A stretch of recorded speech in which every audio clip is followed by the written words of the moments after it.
Social Justice Paladin, episode number 18. This one's going to be entitled My Military Career. Anyone who knows anything about me knows that I spent a little over 20 years in the active duty military in the U.S. Air Force. I retired at the rank of Technical Sergeant E6. In the next few episodes, I'm going to do a quick overview of my military career, mostly just the places I visited, the jobs I held, the ranks I attained and when, and maybe throw in an inappropriate war story here or there. Now, to be honest, I didn't realize how long it would take to document a 20-year career, so just keep in mind I'm leaving out a lot of details. However, here are just a few of the guidelines along the journey. Number one, I won't be talking about any specific people I know, which includes wives, ex-wives, children, including children I may or may not have in North Korea, or grandchildren. Reason being, you might get upset with me that I violated your privacy, or you might get upset that I didn't talk about you at all. People are not the focus of these episodes, and your contributions to my story may wind up in another video episode later. Number two, I reserve the right to call out some specific people who were important to my military career, but unless they're dead, I probably won't mention them by name. If I do, the names have been changed to protect the innocent. Number three, if you were there and you remember things differently than I do, feel free to leave a comment and correct my memory. YouTube does allow us to edit videos after they've been published, and if it's an egregious enough error, I'll edit my video for corrections. Number four, I won't be discussing any events before the military or after the military because they will probably warrant episodes of their own at a much later date. Number five, spoiler alert. There will be a metric crap ton of acronyms. Acronyms are just how the military speaks. I'll try to spell them out, but if I forget, then just Google it. Also, per military custom, I'll try to spell it out the first time and then use the acronym from that point on. And now, a trip down military memory lane.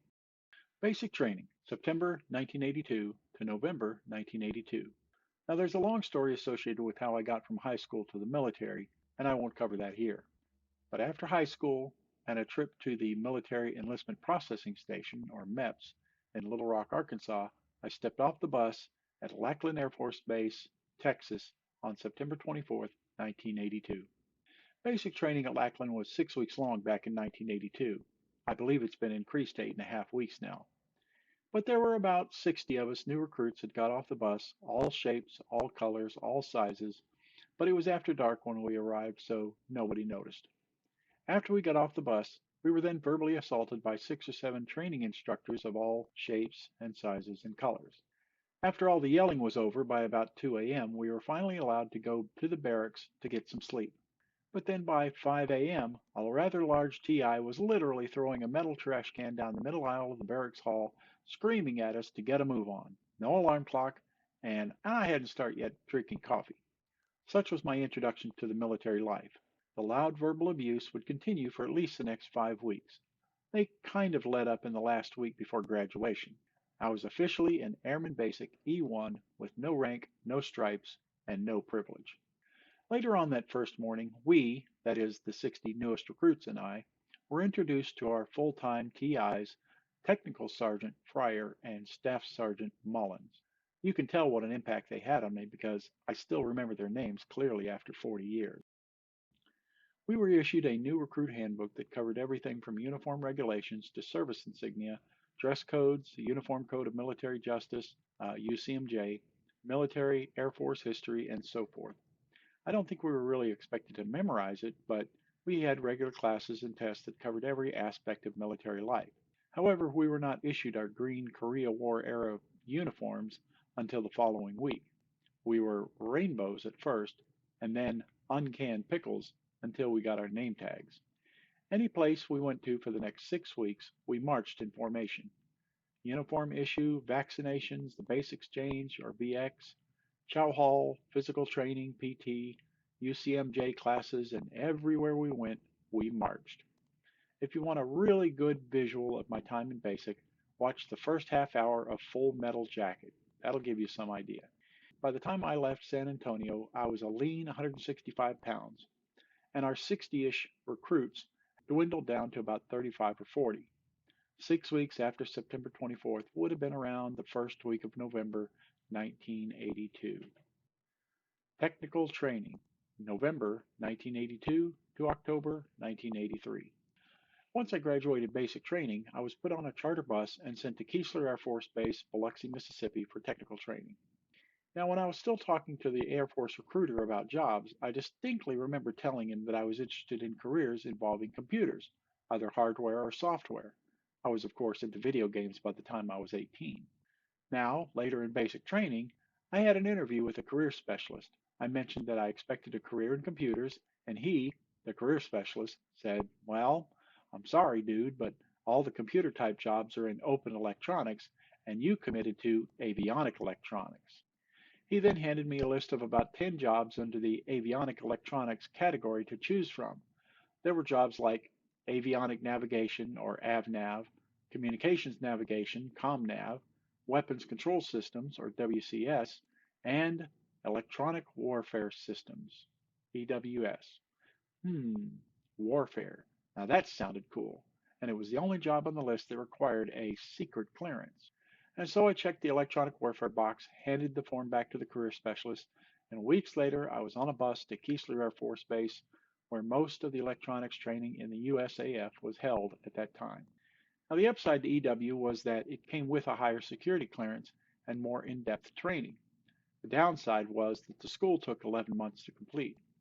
This meant that the other basic training graduates who had finished tech school and were permanent party months before we were. For example, the law enforcement or LE guys were through with basic training in the same 6 weeks as we were, but then tech school finished in another couple of months and they were free from formations, they could live off base, etc. Whereas we still had another 6 months left of marching to class, having to show up for roll call before class, and so forth. I was married at this point, so I was able to live off base and collect a little extra money for what was called separate rations or separats, instead of being forced to eat at the chow hall all the time. For the first 6 weeks of class, we were in basic electronics training in Ali Hall at Keesler, which meant learning about resistors, resistor color codes. You couldn't be in electronics unless you had full color vision. Diodes, AC and DC circuits, vacuum tubes, which were still around back then, as opposed to the solid state amplifiers like transistors, and a final lab project, which was soldering a bistable multivibrator. I know, it's not as exciting as it sounds. They just wanted to make sure that we could handle a soldering iron without hurting ourselves or someone else. After Ali Hall, we split off into our career specializations.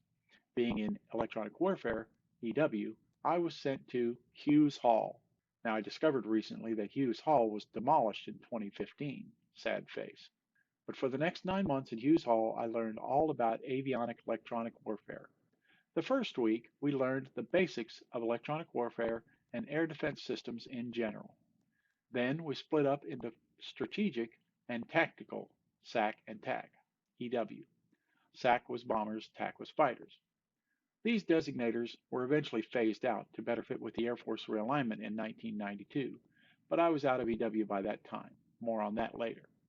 I was selected for the TAC side of the house, which meant radar warning receivers, chaff and flare dispensers, and the pod-contained, i.e. aircraft pylon-mounted, EW receivers and transmitters.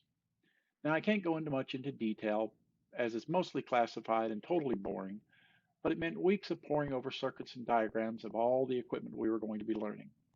The last 6 weeks of the course was learning the ALQ-119 pod and associated SASE, which is semi-automatic support equipment. Now, a month or so before graduation, once they were relatively certain that we would graduate, they gave us all a form which let us choose our first permanent party base. We could choose 10 stateside or CONUS bases and 10 overseas or OCONUS bases, and we could choose a preference between overseas or stay stateside. Since I'd visited England prior to my senior year in high school, I picked OCONUS and England as my first choice. I honestly don't remember what my other choices were. But I was pretty lucky throughout my entire career in that I almost always got my first choice, with one notable exception, which I'll cover a little later. So when assignments came out prior to graduation from tech school, I was pleasantly surprised to be stationed at RAF Woodbridge, UK. After tech school, the Air Force packed our home belongings, and we flew out for England. I received my first stripe after 6 months in service and my second Airman First Class after 1 year total time in service, or about a month within arriving at my first base. Next episode, my first base, RAF Woodbridge, Bentwaters.